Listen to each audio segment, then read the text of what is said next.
Bienvenido al podcast, Diego. Carlos, encantado de estar aquí. Gracias por invitarme. Bueno, Diego, la verdad es que la entrevista contigo es algo distinta de las que venía haciendo hasta ahora, que era a inversores en inmuebles. En tu caso, quiero que nos presentes Urbanitae, que es una nueva forma de invertir en conjunto con otros inversores, en el crowdfunding famoso. Y lo primero que quiero preguntarte, Diego, es quién eres, qué trayectoria has tenido y cómo se te ocurrió montar Urbanitae. Fenomenal. Pues oye, aparte de estar aquí como emprendedor y fundador de Urbanitae, que ahora os cuento un poco de qué va, también estoy aquí como un pequeño inversor, o sea que tampoco es tan distinto a lo que vienes a hacer, porque yo la verdad es que siempre me ha interesado mucho la inversión inmobiliaria y de hecho soy inversor a nivel personal en Urbanitae, así que pues nada, puedo estar aquí como inversor y como emprendedor también. Sobre quién soy, bueno, pues básicamente, por empezar, quizás lo que más destaco y lo más raro, ¿no? Me hace quizás un bicho raro es que me he criado entre Estados Unidos y España. Me fui a Estados Unidos con 9 añitos y estuve viviendo allí hasta los 25. Llevo ya casi 12 años viviendo en España desde que me volví, o sea que estoy rozando ya los 40 años casi. Muy bien. Y bueno, la verdad es que siempre he estado vinculado al mundo financiero. En Estados Unidos estudié dirección de empresas y economía en una universidad americana y empecé mi carrera como asesor financiero allí. Y asesor financiero básicamente pues sentándome con familias, como aquel que dice, y haciendo una planificación de sus finanzas, pues desde el punto en el que se encontraran hasta la jubilación. Y esto, pues los contenidos que tú le brindas a tu público, la verdad es que van muy en línea con lo que yo aprendía, ¿no? En Estados Unidos, que lo que es el financial planning ahí está como mucho más a la orden del día que lo que vemos aquí en España, ¿no? Entonces yo empecé mi carrera profesional trabajando en un grupo de financiero ligado a Citigroup, que tenía pues todo tipo de productos financieros, principalmente de planificación financiera vía inversión en fondos de inversión y ese tipo de activos. Y bueno, pues planificando la jubilación de nuestros clientes, ¿no? Y bueno, a partir de ahí me vengo a España en el 2007, justo antes de que reventara toda la crisis financiera, ¿no? Y bueno, me pilló toda esa época trabajando en banca privada, específicamente en Avante Asesores. Y claro, veíamos unas volatilidades tremendas en el mercado, ¿no? Caídas de Claro. índice diarias, en algunos casos de doble dígito. La quiebra de Lehman Brothers, que llegó un momento en el que parecía que se iba todo a pique, ¿no? Que el sector económico y las estructuras que conocíamos se iban a pique. Y bueno, pues la verdad es que fue una experiencia bastante interesante, ¿no? De mucho aprendizaje también en ese sentido. Y bueno, pues adelantamos unos años, me empecé a involucrar en el mundo fintech, ¿no? En lo que es lo denominado fintech, que es básicamente el sector financiero con las tendencias de tecnología nuevas que hay, ¿no? Pues las distintas soluciones tecnológicas aplicadas al sector financiero. Empecé en el 2013, 2014 más o menos. Siempre he sido un apasionado de las tecnologías y venía siguiendo muy de cerca las nuevas iniciativas. Y en el 2014 pues me uní a un grupo alemán y lanzamos una startup que fue bastante grande ya en su momento, creció muy rápido desde Berlín, cuyo primer país de lanzamiento además fue en España. Entonces, esa startup se llama ¿Cómo se Spotcard. llamaba? Sí, eso te iba a Spotcard. preguntar. Vale. Y básicamente lo que hacíamos era dar financiación a pymes. Esto es en el 2014, cuando en España, ya sabes que en España somos muy de contrastes, ¿no? Hacemos las cosas tarde y a lo bestia. Pero en este caso el crédito estaba absolutamente cerrado para el sector de pymes, que compone el 98% del tejido empresarial español. Y bueno, pues unos cuantos alemanes y yo decidimos montar esto. Y básicamente lo que hicimos fue un algoritmo de aprendizaje, de inteligencia artificial real, que se conectaba a las cuentas bancarias de nuestros usuarios, que eran pymes, y en base a hacer las lecturas de los últimos movimientos de los últimos 12 meses en su banco, entendía al momento la capacidad de crédito que tenía esa pyme y le habilitaba líneas de crédito en cuestión de minutos. Y esto la verdad es que en su momento fue absolutamente rompedor, ¿no? Y tuvo un crecimiento muy, muy, muy grande. Entonces, esa fue mi primera entrada en el mundo del fintech y quizás mi primer gran intento en esto de emprender. Y bueno, Bien. pues a finales del 2016 empezamos a pensar, el que hoy en día es mi socio y yo, empezamos a pensar un poco en en el sector inmobiliario, ¿no? Y veíamos que el PropTech tenía mucho sentido, que había muchas iniciativas que se estaban dando, y en específico veíamos además que la inversión inmobiliaria, pues en ese momento la verdad es que era una de las mejores vías de inversión, ¿no? En este sentido, bueno, mi socio está muy acostumbrado bueno, viene del mundo del private equity y de la inversión profesional, y constantemente le pasaban oportunidades inmobiliarias por encima que él, por la tipología de fondo que tiene, no podía aprovechar, ¿no?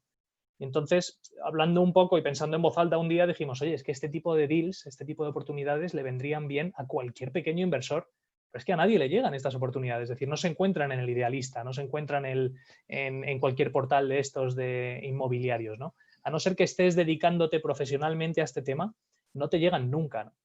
Claro. Entonces empezamos a darle un poco, a darle vueltas al tema y decidimos pues, montar lo que hoy en día es Urbanitae, ¿no? Que es una plataforma de financiación participativa que junta a muchos inversores para que entre todos pues, que tengamos suficiente músculo económico, músculo financiero para poder de verdad entrar en los super deals, ¿no? Como decimos, ¿no?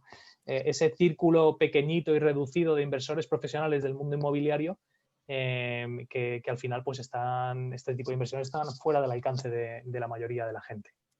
Súper, súper interesante, Diego, y me dejas un poco con la duda de cuáles son esas oportunidades, qué tipo de oportunidades son las que el resto de mortales no tenemos acceso, y cuando vosotros conseguís juntar el capital de varias decenas o cientos o incluso miles de inversores, ¿qué Mm. tipo de operaciones son las que se plantean dentro de la plataforma?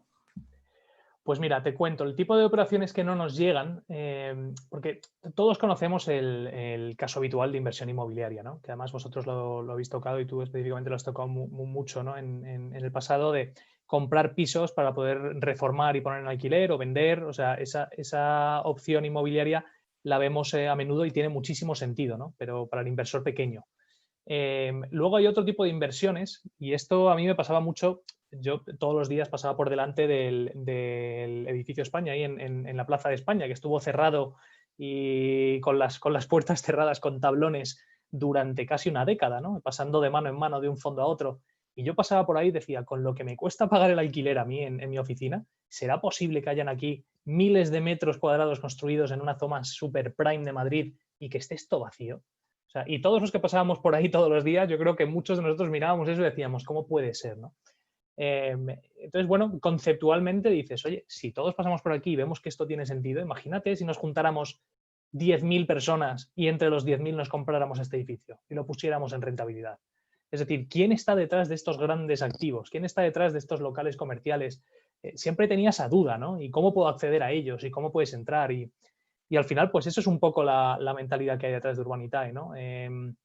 ¿Qué tipología de activos son? Pues mira, desde comprar suelos, ahora te voy a hablar de proyectos que hemos hecho en Urbanitae reales, ¿no? Claro, Desde sí. comprar suelos, un suelo que compramos aquí en la estación de Pozuelo, digo aquí porque yo vivo en Pozuelo y ahora mismo estoy en casa, desde comprar ese suelo en la estación para hacer una urbanización de unas 40 viviendas, a, por ejemplo, comprar un suelo entre Medianas en la zona de Atocha para hacer 200 plazas de garaje, a comprar un local comercial en la zona de Arturo Soria dando una rentabilidad alrededor del 6% vía alquileres. Bueno, hay muchos tipos de activos, muchos tipos de inversiones que no llegan al público, no llegan al inversor retail y se quedan dentro de lo que es el círculo de profesionales. Y esto pues les llega a los fondos de inversión, a los grupos hoteleros y a plataformas ahora como nosotros, claro. Las oportunidades que ofrecéis a los inversores dentro de la plataforma, Diego, ¿qué porcentaje son en rentabilidad, digamos, Uh lo -huh. que decías, para explotar como El alquiler. alquilando? Eso Uh es. -huh. ¿Y qué porcentaje son para la venta o para la promoción? Pues mira, ahora mismo el porcentaje está, pues casi te diría 90-10 a favor de la promoción, pero no por un tema vocacional nuestro, sino por un momento de mercado. ¿Vale? Y hemos vivido los últimos 2 años, 2 años y pico, un mercado en el que ha habido muchísima más demanda que oferta. ¿Vale? Y en este sentido, en un mercado con esas circunstancias, pues tenía mucho más sentido la promoción nueva a nivel de rentabilidad de riesgo. ¿Vale? Nosotros al final estamos abiertos a hacer cualquier tipo de operación inmobiliaria siempre y cuando el riesgo y la rentabilidad tengan sentido, ¿no? Que esto es el Investing 101, ¿no? Es la base de cualquier inversión. Entonces, es verdad que en los últimos 2 años y pico, por riesgo-rentabilidad, lo que más sentido ha tenido y lo que hemos visto que más sentido tenía en el mercado era la promoción nueva. Estamos hablando de rentabilidades pues, cercanas al 15% de TIR. Buscamos en ¿vale? 24 o 36 meses rentabilidades que van desde el 30 hasta el 50% de rentabilidad, ¿no? Que es la rentabilidad de promoción. Sí, Rentabilidad, es rentabilidad para el equity, digamos, para el inversor, correcto, ¿no? correcto. Vale. Sí, nosotros tenemos varias maneras de invertir. De hecho, bueno, estamos autorizados por CNMV, que luego si quieres entramos a hablar de este tema, que es bastante, tiene bastante chicha. Pero bueno, nosotros estamos autorizados para hacer tanto equity como deuda, ¿vale?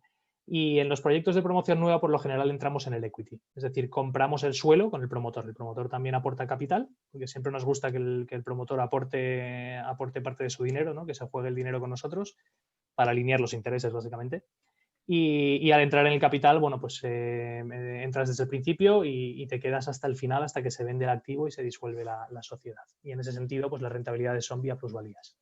En estos proyectos de promoción, danos un poco cuál es la cifra media que manejáis en el proyecto y cuántos apalancáis, cuánto se apalanca el proyecto. Perfecto, pues te cuento, la cifra media de inversión es verdad que hemos aumentado bastante y últimamente estamos teniendo muchísima demanda inversora, con lo cual estamos aumentando el tamaño de los tickets que podemos afrontar. Son proyectos que están por debajo en tamaño de lo que hacen los fondos de inversión, es decir, suelen ser proyectos que están por debajo de los 5 millones, con lo cual están fuera del radar de muchos fondos que no entran a ese tipo de operaciones, pero suelen estar por encima del millón, con lo cual se quedan quizás demasiado grandes para los pequeños inversores. Estamos en un gap bastante curioso, ¿no? A partir de ahí, en la plataforma subimos tickets que van pues, desde los 400, 500 mil euros hasta el 1,5 millones, 2 millones de euros de financiación. Rentabilidades, pues como comentaba, ¿no? Buscamos alrededor de entre un 13 y un 15% de TIR. Suelen ser proyectos que van a plazos de unos 24 meses más o menos, dependiendo un poco del punto en el que se encuentre. Y en esos 24 meses buscamos un cash on cash de alrededor de 1,4, o sea, un 40 o un 45% más o menos, que es lo que suelen dar. Vale, Sí, por explicar un poco a la gente, como tenemos oyentes de muy diversos backgrounds o que no todo el mundo está habituado a los conceptos financieros, sí. no sé si nos puedes explicar de la rentabilidad que tú apuntas del 15%, qué Ujú. parte de esa rentabilidad se debe al apalancamiento y qué Ah, parte sí. se debe al proyecto, más o menos. Bien, pues a ver, el apalancamiento, y esto siempre lo comentas mucho tú, ¿no? Y me parece muy acertado porque normalmente no se suele plantear la inversión con ese componente y es fundamental, y más en el sector inmobiliario.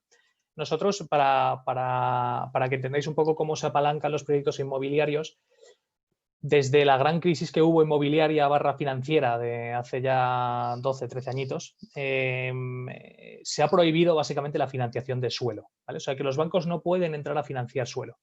Esto lo que hace es que los promotores tengan que acudir a pulmón con su propio capital a comprar los suelos y dejar ese dinero ahí metido hasta que tienen la licencia, hasta que han vendido todo y hasta que han salido de la promoción. Entonces, ahí es donde nosotros entramos, ¿no? Entramos con el promotor para comprar ese suelo y que el promotor no tenga que aportar tanto capital propio. ¿Qué podemos apalancar, ¿no? ¿Qué parte de la obra de lo que es el proyecto se apalanca? Pues el banco está entrando a financiar las obras una vez que tienes un 50% de preventas y licencia de obra. ¿Vale? Entonces el banco dice, mira, yo con el 50% de preventas y con esa licencia de obras ya cubro mi riesgo, con lo cual entro a financiar. Y entran a financiar a los tipos de interés que tienen los bancos, que son muy, muy bajitos, como sabemos, ¿no? Entonces, ¿qué porcentaje de la operación total va apalancada? Depende mucho del activo, ¿vale? Depende de lo que te cueste el suelo. Hay en zonas en las que el suelo tiene un peso muy superior que en otras sobre el proyecto total, ¿no? Por ejemplo, nosotros solemos invertir en zonas muy, muy consolidadas, en centros urbanos, en Madrid, Barcelona, Valencia, en Málaga hemos invertido también en el centro de Málaga, en el que el componente de la compra del suelo, que es la que aportamos en el equity, tiene un porcentaje muy elevado, ¿no? Pero es verdad que en las operaciones se puede probablemente apalancar alrededor del 40% del coste total de la operación, que viene a ser la propia obra. Y como ya te digo, el banco entra en estados en los que ya está comercializada la obra, ya está vendido el 50% de los activos, ya tienes licencia de obra, con lo cual el riesgo de que salga mal esa operación es ínfimo. Y básicamente, pues el apalancamiento te permite multiplicar la rentabilidad, claro que sí. Perfecto. No sé si nos puedes explicar, Diego, un ejemplo de todo el proceso desde que un inversor ve un nuevo proyecto de los que subís habitualmente. Ujú. Mm, y decide invertir. ¿Qué es lo que pasa a continuación? ¿Cómo es la salida? ¿Cómo se estructura esto a nivel fiscal, societario, etcétera? ¿Cómo es todo el proceso desde que alguien entra hasta que sale?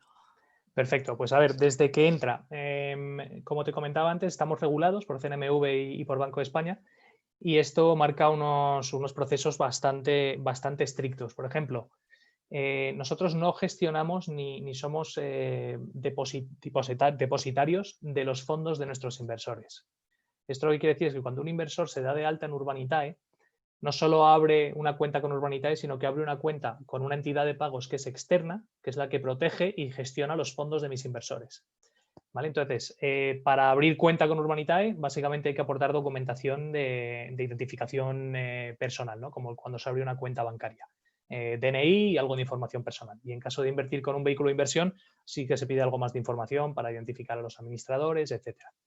Todo esto se hace directamente a través de la web, ¿vale? No hay que estar desplazándose a la oficina ni enviando documentación fuera. Y es relativamente rápido, el proceso es muy sencillito. A partir de ahí, alguien ve un proyecto, se enamora de él, quiere invertir en él, básicamente lo que tiene que hacer es leérselo todo muy bien, entenderlo muy bien, llamarnos Eh, 27 Eso veces te si hace iba, falta. Sí, Eso te iba a decir, Diego, porque como en el podcast solo tenemos audio y no vamos a poder explicar, aunque no vamos a poder explicar con la pantalla qué es lo que ve el inversor para decidir si invertir en un sí, proyecto o en otro. Yo sí que lo explico en mi blog, donde he hecho un artículo explicando la plataforma, pero bueno, si nos puedes contar tú qué es qué números tiene delante y qué documentación puede ver el inversor. claro. Pues a ver, nosotros estamos absolutamente obsesionados con el tema de la transparencia. Y de hecho, le dedicamos bastante tiempo en todos los proyectos a hablar, por ejemplo, de los riesgos que tiene cada uno, ¿no? En específico, ¿qué ven? Pues mira, para cada proyecto que subimos a la plataforma grabamos un vídeo en el que presentamos el proyecto, presentamos al promotor, el promotor propio. El promotor mismo se presenta en vídeo y cuenta un poco sobre el proyecto y su trayectoria. Y luego tenemos el apartado de los números, donde básicamente pues, desglosamos cuánto se aporta en equity, cuánto se va a aportar en deuda, los números finales, cuánto se espera sacar por las ventas, y todo respaldado por documentación. Documentación que va pues, desde, para que te hagas una idea, proyectos de arquitectura para el activo, como licencias de obras, como contratos de reservas sobre posibles reservas que hayan ya en la promoción que estamos financiando, y luego sobre todo el modelo económico donde se puede ver un desglose de los datos. Nosotros somos además muy insistentes con todos los inversores de que lean bien todo. O sea, somos muy insistentes en este tema porque nos gusta tener una tipología de inversor que sabe dónde invierte. Y esto parece obvio, ¿no? Pero te sorprendería, ¿no? Es bastante común en el sector encontrar a players que lo que hacen es buscar la inversión impulsiva y nosotros buscamos todo lo contrario. Con lo cual, insisto, que nos llamen 40 veces si hace falta antes de tomar la decisión de invertir, es importante que quede todo claro, ¿no? Y nosotros intentamos poner toda la documentación y toda la información de forma muy clara, pero es verdad que siempre pueden quedar dudas.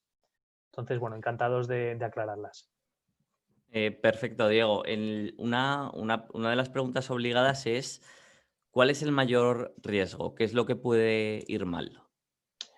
Mira, pues depende mucho de los proyectos. En un proyecto de promoción nueva, es que depende mucho. Por ejemplo, tenemos proyectos en los que la comercialización, es decir, ya hay muchas preventas. De hecho, hemos llegado a subir proyectos que estaban al 80% vendidos, con lo cual el riesgo de comercialización era mínimo.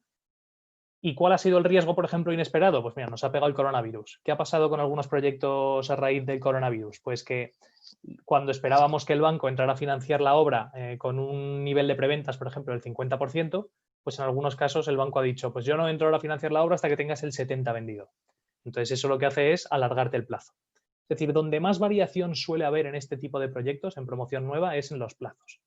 Porque el tema de las ventas, el tema comercial, lo tenemos nosotros bastante bien atado. Es decir, analizamos muy bien todo, pedimos pre-reservas o preventas y ese lado lo tenemos bastante bien atado. Luego pueden haber también desviaciones en coste de obra. Es decir, si teníamos pensado gastarnos 100, nos gastamos 110, pues oiga, tiene un 10% más de gasto y esto va a repercutir directamente en la rentabilidad que nos genere, ¿no? Pero bueno, vienen a ser esos tres principales riesgos, ¿no? Número uno, el riesgo comercial, que haya que vender por menos de lo que se esperaba. Número dos, el riesgo de plazos, que por temas de obra, temas de licencias, temas de financiación, el plazo se amplíe. Y número tres, el riesgo de costes de obra. Y eso es en promoción nueva. Luego, en proyectos en rentabilidad, es decir, comprarnos un local comercial o un edificio que está alquilado, el riesgo es el que tenemos siempre, ¿no? Que se nos vaya el inquilino.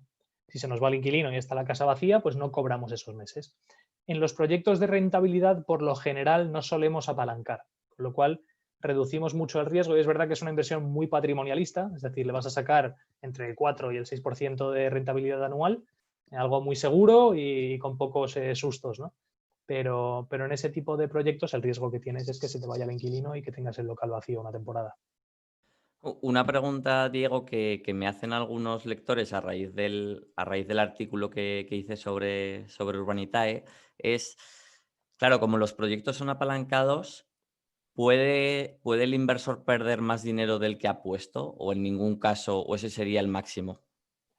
Pues, a ver, la realidad es que se apalancan, como te he contado antes, se apalanca un porcentaje pequeño de la propia inversión. Y de hecho creo que eso es una de las bondades que tenemos, ¿no? en la manera de enfocar los proyectos.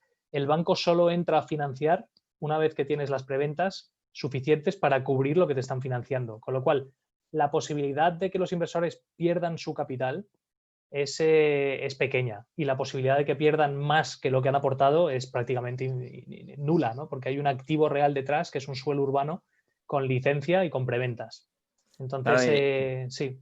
En cualquier caso, los inversores lo que se convierten es en accionistas de una SL, y por tanto, si hubiera una quiebra, digamos, de esa SL, al final es una empresa de responsabilidad limitada.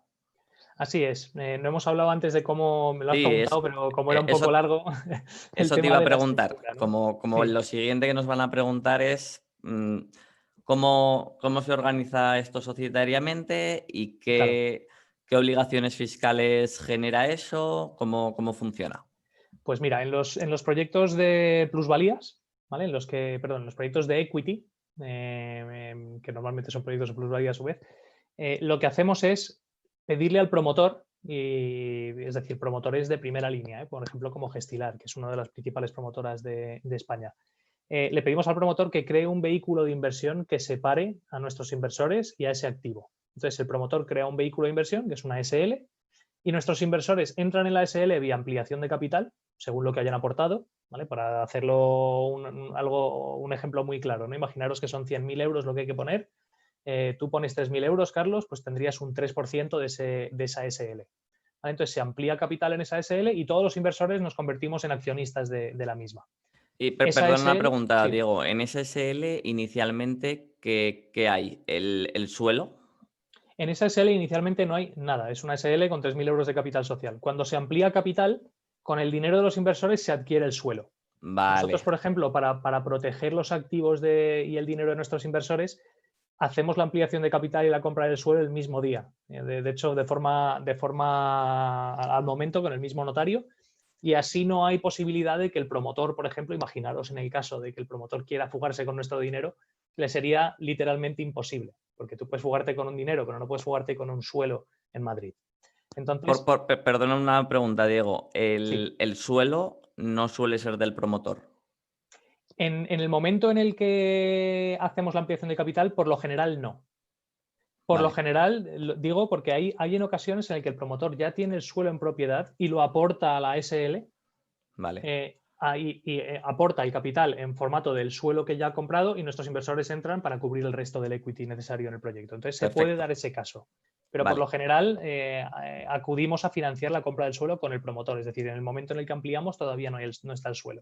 Es decir, el promotor también suele poner dinero contante y Sí, sonante para adquirir el suelo.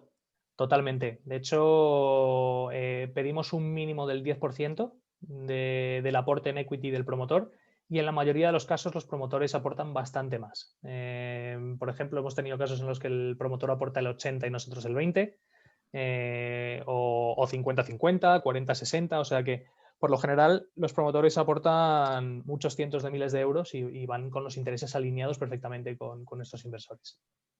Vale, entonces, entramos vía ampliación de capital y aquí la primera duda que les surge a mis lectores es, ¿eso que me genera alguna obligación fiscal en mi declaración de la renta los años hasta que haya una salida? ¿Sí o no?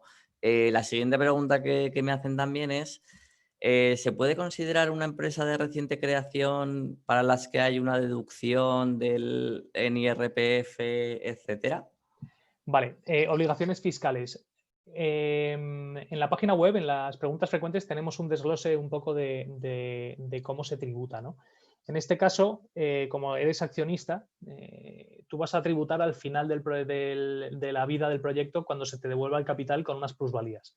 Y sobre esas plusvalías, la sociedad promotora tiene que hacerte la retención, ¿no? Entonces te retendrían en base al tipo impositivo y lo que estés recibiendo. Normalmente el 19%. Es una ganancia patrimonial, ¿no? Correcto, No, correcto. no es por dividendos, ¿no? Podría darse el caso de que sea por dividendos en el caso, por ejemplo, de un proyecto en rentabilidad. Es decir, Vale, si entre todos nos compramos un edificio y cada 3 meses estamos repartiendo los alquileres que ese edificio genera, se reparte vía dividendos. Y los dividendos también llevarían su retención fiscal. O sea que esto se retiene y al final del año cada persona va a hacer su declaración de la renta y va a figurar ahí lo que se le ha retenido por esa inversión. O sea que en ese sentido se encarga el promotor de hacer las retenciones pertinentes. Me hacías una pregunta sobre si hay deducción, porque hay una Sí. deducción en IRPF por inversión en empresas de nueva creación, me parece Ujú. que hay una deducción del 30%.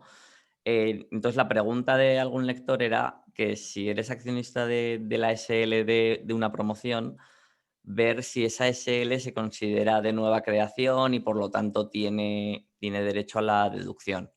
Sí, esto lo mejor es hablarlo con el profesional, con el gestor, con el Vale, contable, que se lo puedan mirar.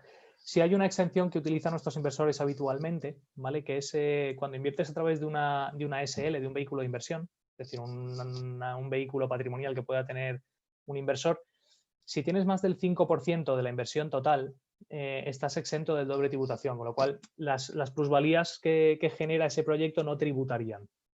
perfecto. En el vehículo. Una vez retiradas ya para la persona física, lógicamente sí, pero en el vehículo no tributarían. Y es verdad que tenemos muchos inversores que invierten a través de un vehículo de inversión, invierten y siempre se quedan con tickets del 5% del total, específicamente para esa exención.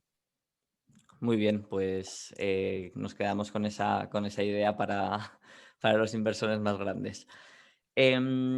La otra pregunta del millón, Diego, es ¿cuál es la diferencia con Hausers? ¿Cuáles son las grandes diferencias con Hausers?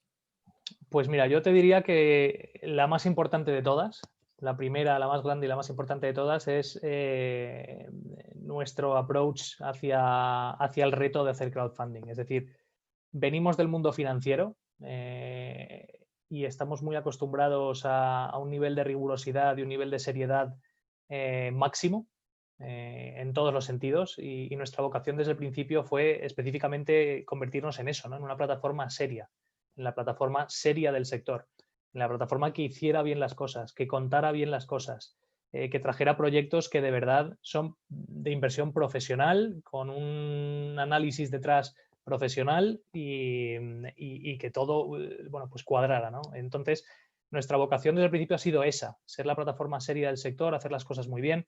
Estuvimos 2 años esperando a conseguir la autorización de CNMV antes de publicar ningún proyecto en la plataforma Y a partir de ahí, pues nuestra estructura como empresa es muy parecida a la de un fondo de inversión.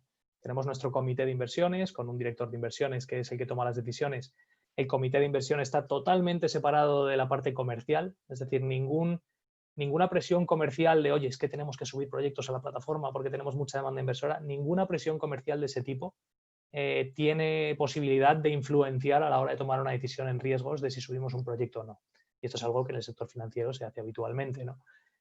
Somos un bicho más financiero que inmobiliario y más financiero que startupero. Y yo creo que eso se nota en el propio ADN. A partir de ahí también la vocación de Urbanitae, yo creo que este es el segundo punto más importante, como te comentaba antes, es darle acceso al pequeño inversor, al pequeño y mediano inversión a proyectos profesionales, ¿no? Y ya se ha estado viendo en Urbanitae, ahora mismo estamos en negociaciones con algunas promotoras muy, muy importantes de este país que conoce todo el mundo para poder trabajar con ellos y colaborar con ellos. Ya hemos colaborado con unas de las más grandes, es decir, estamos de verdad entrando a proyectos profesionales, ¿no? De inversión profesional en el mundo inmobiliario. Y esa es nuestra vocación, ¿no? Y cada vez traer más de ese tipo de proyectos al público. Sí, a mí sobre todo, Diego, y la verdad es que hace años que estoy un poco desconectado de Housers. En los inicios sí que tuve una cuenta pues, para probar, pero tampoco me convenció. Pero yo la gran diferencia que veo con Housers es lo que tú dices, que puedo acceder a proyectos realmente interesantes, porque Housers, como quien dice, y hablando mal, pues para comprar un piso ya lo compro yo con, con mi dinero. Sin embargo, el estar expuesto a la promoción inmobiliaria, por ejemplo, de proyectos que como subís de 3 4 millones de euros, pues eso ya son evidentemente palabras mayores y no podría acceder por mí mismo. Sí, y te digo una cosa, lo de comprar un piso y reformarlo y venderlo, reformarlo y tenerlo en rentabilidad, es un modelo de negocio que puede funcionar muy bien. De hecho, se han hecho fortunas, grandes fortunas se han hecho de esa manera, ¿no? Pero bueno, es otro mercado, es otro target, es distinto. Y también en el mercado inmobiliario, nosotros ya es verdad que estamos operando desde el 2019, pero ya llevamos haciendo cosillas desde el 17. La reputación de Urbanitae es intachable. Tenemos en Trustpilot, por ejemplo, donde opinan todos nuestros inversores, tenemos una nota de las más elevadas de toda Europa. O sea, cuidamos mucho eso. Y a partir de ahí, oye, tú lo sabes igual que yo, las inversiones pueden ir bien, pueden ir mal, pueden ir mejor o peor. Pero la clave siempre es en que lo que cuentes es lo que hay y que des todos los números y que hagas todas las hipótesis y que seas profesional. Y a partir de ahí, las probabilidades de que vaya bien el proyecto siempre son superiores, ¿no? Genial. Y te quería preguntar, Diego, si ya tenéis histórico de rentabilidad o todavía no. Pues mira, estamos empezando a cerrar ya el primer ciclo de todos los primeros proyectos que empezamos a hacer hace un año, año y medio, ¿no? La verdad es que los primeros proyectos han ido mejor de lo que se publicó. De hecho, pues te voy a poner el ejemplo del primer proyecto que publicamos en Abierto, que es un proyecto de un edificio en la zona de Hortaleza. Ese edificio se vendió a los 3 meses de publicarlo en la página web, se vendió a un fondo patrimonialista que se quedó el edificio entero. Y esto lo que hizo es que mis inversores, en vez de recuperar el dinero en 22 meses, lo recuperaran en literalmente 3 meses y medio. Y el resto ya son rentabilidades que le va a generar las esperadas, pero claro, la TIR se ha disparado. Y luego la verdad es que todo el resto de proyectos que estamos haciendo, salvo alguno que tiene que se ha ralentizado un poco por el tema que te comentaba antes del COVID y de los bancos, el resto están funcionando muy, muy bien. Las rentabilidades van a ser superiores en la gran mayoría de los proyectos que hemos publicado que lo que se publicó en su momento. Es verdad que no hemos cumplido el ciclo completo de los primeros 10 proyectos, por ejemplo, que es cuando empezaremos a sacar cifras, pero están funcionando muy bien por ahora, la verdad. Genial. Y Diego, ¿cuál es el mínimo y máximo de la inversión? Pues esto es bueno, la respuesta es que el mínimo son 500 euros y el máximo no hay máximo. Cuando un inversor es cualificado puede invertir lo que quiera. Un inversor no cualificado tiene unos máximos que marca CNMV, ¿vale? Que son 3.000 por proyecto y 10.000 al año. Y ser cualificado o no, pues son básicamente unos parámetros, ¿no? Hay un cuestionario que hay que rellenar en la página web y ese cuestionario te dice si eres cualificado o no. Y te digo que es una pregunta interesante porque el mínimo, ¿no? Que es muchas veces lo que me preguntan, ¿no? 500 euros el mínimo. Cuando estábamos pensando en montar Urbanitae, hablábamos mucho de cuál debería ser nuestro mínimo, ¿no? Porque nuestra intención siempre fue tener un mínimo lo suficientemente alto para que la gente tuviera un incentivo real de leerse las cosas, de estudiarlas bien, de llamarnos 40 veces, como te he dicho antes, si tiene dudas, que fuera lo suficientemente alto para que la gente se mirara las cosas, pero no tan alto como para que fuera prohibitiva la inversión, ¿no? Entonces, inicialmente hablábamos de, oye, vamos a poner un mínimo de 5.000 euros, por ejemplo, o de 2.000 o de 3.000. Y al final decidimos poner 500 de lanzamiento para ver cómo reaccionaba la base inversora. Y lo que hemos visto es que el ticket medio de inversión en nuestra plataforma es de unos 5.000 euros, o sea que está justo en línea con lo que teníamos pensado al principio, que la gente se está leyendo las cosas. Tenemos muy pocos casos de inversores que nos llaman después de haber invertido con alguna pregunta que dices, oiga, se tenía que haber mirado esto antes de invertir, ¿no? Así que la verdad es que, como dicen en Estados Unidos, si no estás roto, no lo arregles. Y en este caso, los 500 euros de mínimo están funcionando. Genial. Y por curiosidad, Diego, desde que subís un nuevo proyecto a la plataforma, ¿cuánto tiempo pasa de media hasta que se completa? ¿Y cuántos proyectos subís, no sé, al mes, al trimestre, al año? No lo sé. Pues mira, tenemos dos mundos distintos, ¿no? El pre-COVID y post-COVID. Te digo porque pre-COVID teníamos los proyectos se solían financiar en unos 15, 20 días más o menos, ¿no? También depende mucho del ticket. Lógicamente se tarda más en levantar, por ejemplo, 700.000 que 300.000. Pero por lo general se cubrían los proyectos en unas 2 semanitas, 3 semanas más o menos.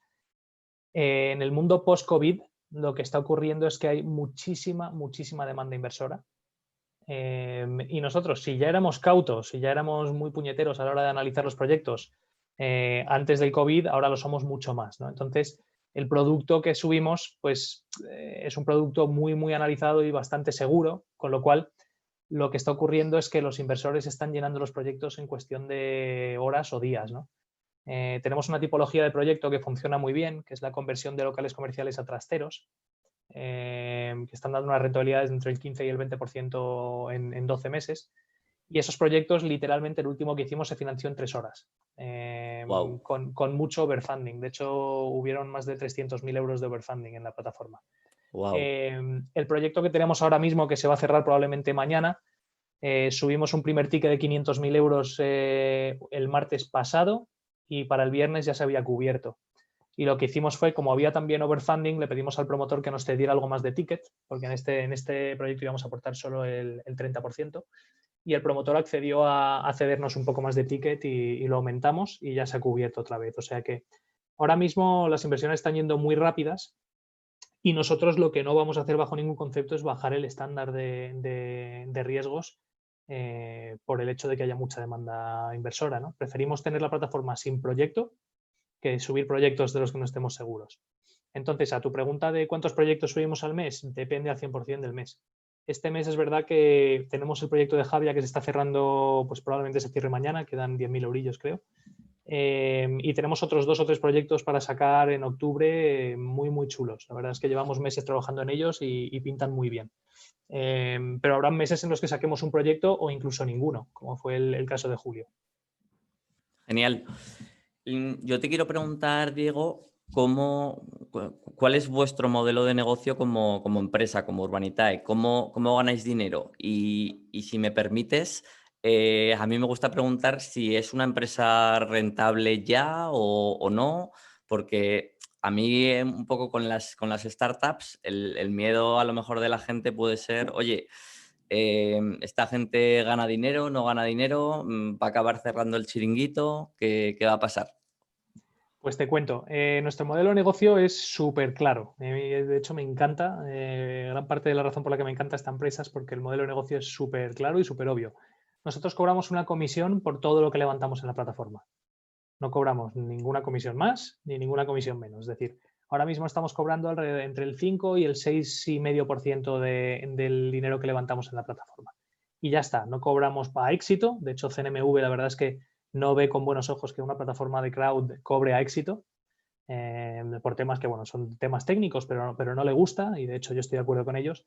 Entonces, bueno, nosotros cobramos entre el 5 y el 6,5 de lo que levantamos en la plataforma y lo ponemos ya incluido en los proyectos. Y esto quiere decir que cuando un inversor ve una rentabilidad estimada en los proyectos, ya incluye el coste de Urbanitae, ¿vale?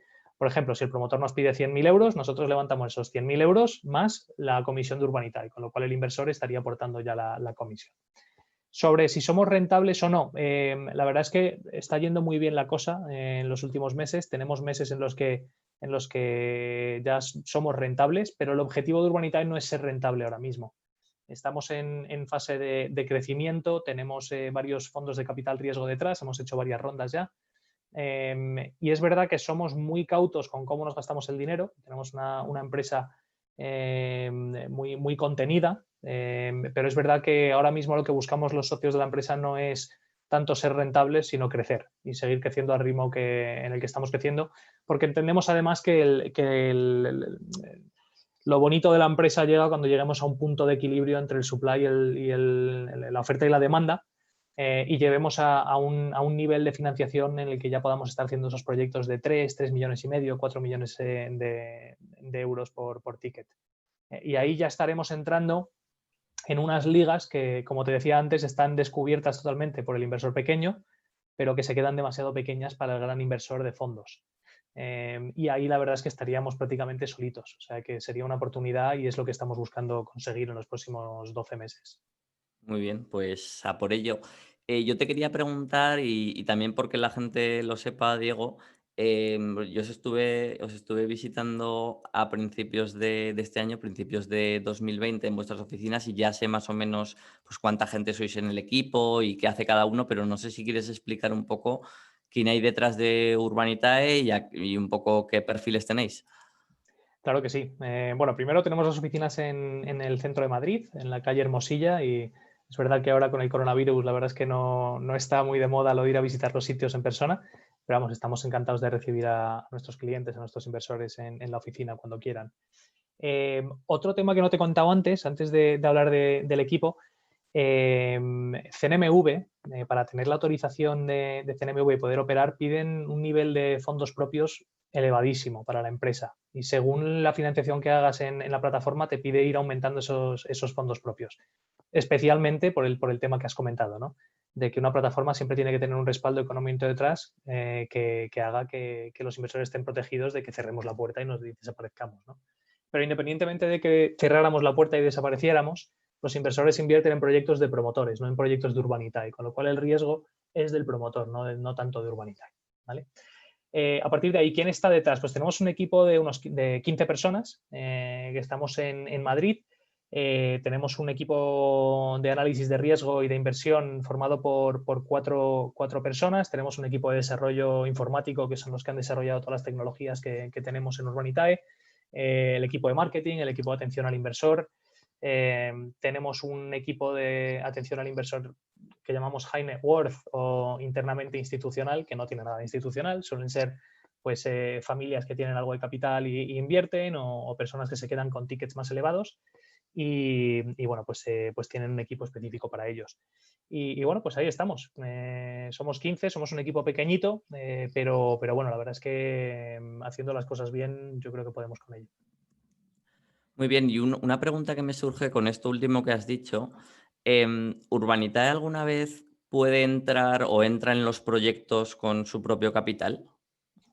Pues mira, CNMV no le gusta nada. Y es algo que hemos hablado con ellos, además desde la asociación de FinTech, de la que yo soy además vicepresidente, y hemos hablado con CNMV para proponer el hecho de que nos parecería bien que la plataforma también pueda apostar su propio dinero para enseñarle a los inversores que nos fiamos totalmente, ¿no? de los proyectos que subimos. Hoy por hoy a CNMV no solo no le gusta, sino que no lo permite. Es verdad que la plataforma podríamos aportar hasta un máximo del 10% de cada proyecto, pero hay que declararlo, es decir, CNMV no está muy a la labor, no les gusta y hace que sea complicado hacerlo, con lo cual es verdad que como plataforma Urbanitae no invierte en los proyectos que subimos. Yo como persona física sí invierto en todos, y además invierto la misma cantidad en todos para que luego no digan es que este te gusta más y has invertido más porque tienes información. Yo invierto la misma cantidad en todos los proyectos y además así pues soy pues uno más de los inversores que invierten en ellos, ¿no? Genial, pues todo muy claro. Yo te quería preguntar, Diego, cómo encontráis promotores, cómo encontráis nuevas promociones y incluso, si me permites, ¿cuál es el cuello de botella para vosotros? ¿Es encontrar buenas oportunidades o encontrar nuevos inversores? Pues mira, empiezo a responderte la última pregunta. Ahora mismo, sin lugar a dudas, el cuello de botella es encontrar buenas oportunidades. Como te comentaba, subimos proyectos a la plataforma y por lo general tenemos overfunding, es decir, tenemos más capital que el que, vamos, sobra capital para cubrir los proyectos. Y esto es por dos razones. Primera, porque somos muy, muy restrictivos a la hora de subir cosas. Al final, somos conscientes de que Urbanitae únicamente va a ser exitosa si los proyectos que subimos a la plataforma funcionan. Porque por muy bien que digas que haces las cosas, si los proyectos no funcionan, al final los inversores no van a volver, ¿no? Y nosotros ahora mismo tenemos un ratio de reinversión, es decir, cuando devolvemos dinero, más del 95% de ese capital se reinvierte.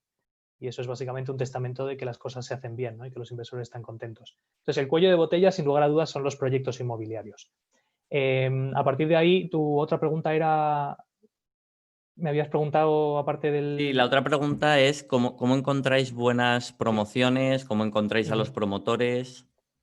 Pues mira, la verdad es que esto es una labor quizás más artesanal, como aquel que dice, ¿no? Y habiendo trabajado en el mundo de la inversión y de los fondos de inversión, esto es básicamente darse a conocer, conocer mucho el sector, que los fondos de inversión con los que tenemos muy buena relación, pues cuando les llega deal flow que se les queda pequeño, por ejemplo, pues que nos lo pasen a nosotros. Es decir, cuando les llegan proyectos a los que ellos no pueden llegar porque son demasiado pequeños o porque el inmobiliario no es su target, pues nos los envían.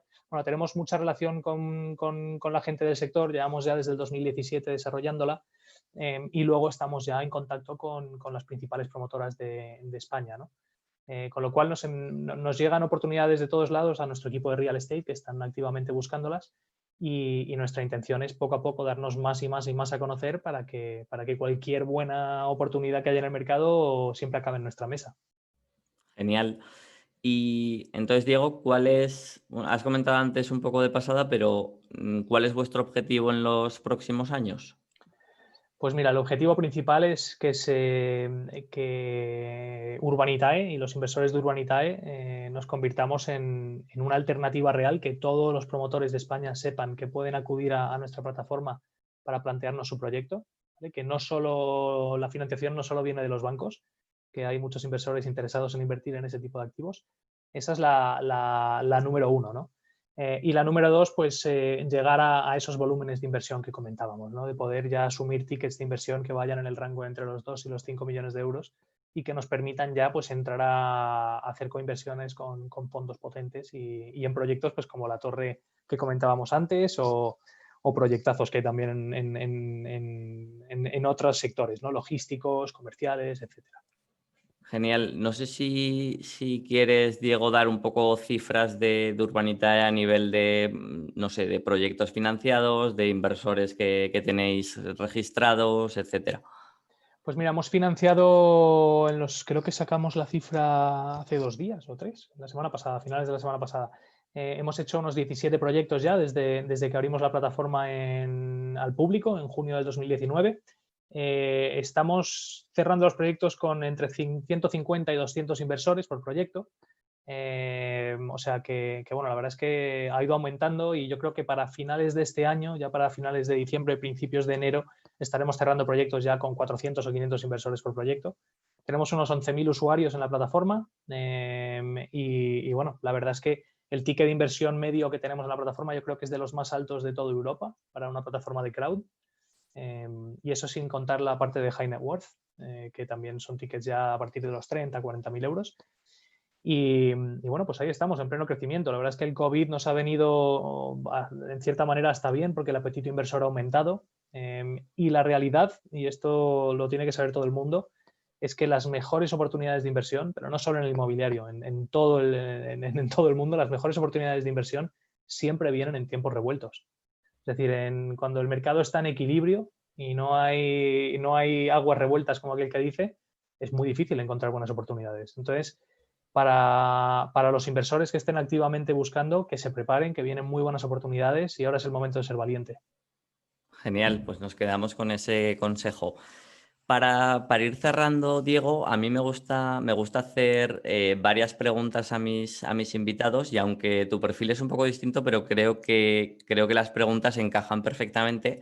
Y la primera pregunta que hago es, ¿qué es lo que crees que separa a los buenos inversores inmobiliarios de aquellos que se quedan por el camino o tienen unas rentabilidades muy bajas? Pues los buenos inversores inmobiliarios normalmente juegan con el dinero de los demás. Que esto, además, yo creo que tú has hablado mucho de ello en el pasado y sigues haciéndolo, ¿no? Mm. Si puedes coger dinero del banco a un tipo de interés muy bajito y utilizarlo para tu propio beneficio, tiene todo el sentido del mundo, ¿no? Y luego la diversificación, y esto aplica a cualquier tipo de inversión, es decir, no tener todo tu capital metido en un solo activo. Y quizás parte de una de las grandes ventajas de Urbanitae es esa también, ¿no? Poder diversificar. Si tienes 50.000 euros para invertir, puedes invertir en 50 proyectos distintos o en 10, ¿no? Los que tú quieras, Claro. pero diversificar tu capital porque nunca se sabe lo que puede pasar y si tienes el dinero diversificado está mucho más protegido. Eh, lo que pasa es que en el sector inmobiliario es difícil diversificar, ¿no? Por las cantidades. Pero bueno, Urbanitae, por ejemplo, te brinda esa oportunidad con cantidades pequeñas. Mm. Genial, genial, Diego. Eh, Otra pregunta que hago es, ¿qué libro de inversión inmobiliaria es tu favorito o cuál recomiendas?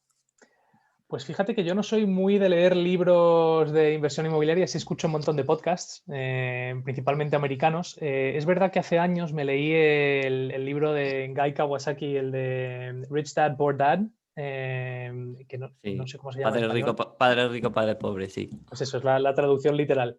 Y la verdad es que me cambió bastante la manera de ver la inversión inmobiliaria en ese momento, ¿no? En la parte que habla de eso.